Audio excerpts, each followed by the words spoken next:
విధంగా కుంభకోణాల్లో పాల్పడుతున్నారు. అందరి దగ్గర నుంచి బలవంతంగా వసూలు చేస్తున్నారు.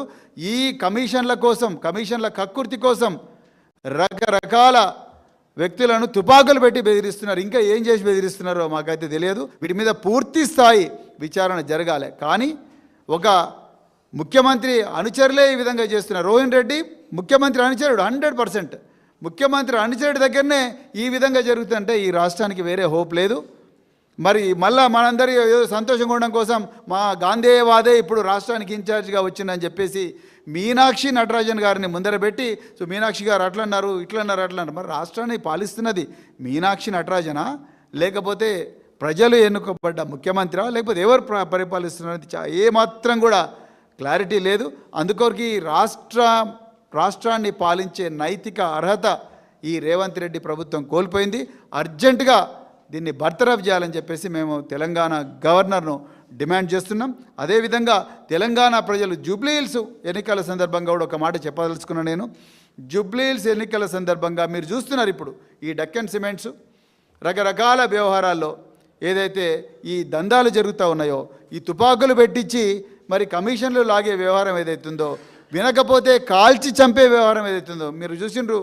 మెదక్లో సంగారెడ్డి దగ్గర కాంగ్రెస్ నాయకుడిని తుపాకులతో కాల్చేసిండ్రు గ్యాంగ్స్టర్స్. అదేవిధంగా ఇబ్రహీంపట్నం ఏరియాలో కూడా గ్యాంగ్స్టర్స్ తుపాకులతో కాల్చేసిండ్రు. అంటే ఈ గ్యాంగ్ల పాలన ఎక్కువైపోయింది. దీని వెనక మరి మంత్రులు గాడ్ ఫాదర్లుగా వ్యవహరిస్తూ ఉన్నారు. అందుకొరకు ఈ గ్యాంగ్స్టర్ల పాలన, ఈ మాఫియా పాలన పోవాలి. మరి ఈ జూబ్లీహిల్స్ ఎలక్షన్లో తప్పకుండా ప్రజలు సముచితమైన నిర్ణయం తీసుకోవాలి. లేకపోతే మాత్రం ఈ గ్యాంగ్స్టర్లు రేపొద్దున జూబ్లీహిల్స్ ఒక్కటే కాదు తెలంగాణ అంతా కూడా మరి వ్యాపిస్తారు. తెలంగాణ అంతా కూడా వీళ్ళు స్వైర విహారం చేస్తారు. దాని తర్వాత ప్రజల జీవితాలకు ఏమాత్రం కూడా భద్రత ఉండదు అనేదే మరి చెప్తూ, అందుకొరకు మరొక్కసారి ఈ తెలంగాణలో మరి జరుగుతున్న ఈ దుర్మార్గపు మాఫియా పాలన ఏదైతుందో ఈ మాఫియా పాలనను అంతమందించాలని చెప్పేసి ప్రజలకు పిలిపిస్తూ మరొకసారి ఈ ప్రత్యేకమైన మీడియా సమావేశానికి వచ్చిన మీడియా మిత్రులందరూ కూడా హృదయపూర్వక ధన్యవాదాలు చెప్తూ జై తెలంగాణ. తప్పకుండా గవర్నర్కి లెటర్ కలుస్తాం. ఎందుకంటే మరి గ్యాంగ్స్టర్లు ఈ విధంగా చేస్తుంటే మరి ఇక వేరే హోప్ ఏమున్నది? ముఖ్యమంత్రి హోంమంత్రి ఇద్దరు ఒకటే. మరి ముఖ్యమంత్రి హోంమంత్రి ఇద్దరు ఒకటైనప్పుడు ఇంకా ఈయన నుంచి ఏం ఎక్స్పెక్ట్ చేయగలం మనం?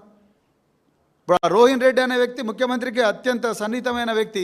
మరి ఆయన గెస్ట్ హౌస్లోనే తుపాకులు పెట్టి భయపెట్టిస్తూ ఉంటే ఇంకా వేరే హోప్ ఎక్కడుంది చెప్పండి? మరి ఓటేసి గెలిపించిండ్రు ప్రజలు, గెలిపించిన తర్వాత కూర్చోబెట్టిండ్రు, క్యాబినెట్లో కూర్చొని తీసుకోవాల్సిన నిర్ణయాలు ఏమిటి? వీళ్ళు ఏంది ఈ మాఫియా గ్యాంగ్ మెంబర్లందరూ కూర్చొని క్యాబినెట్లో కూర్చొని ఏం డిస్కస్ చేస్తారు?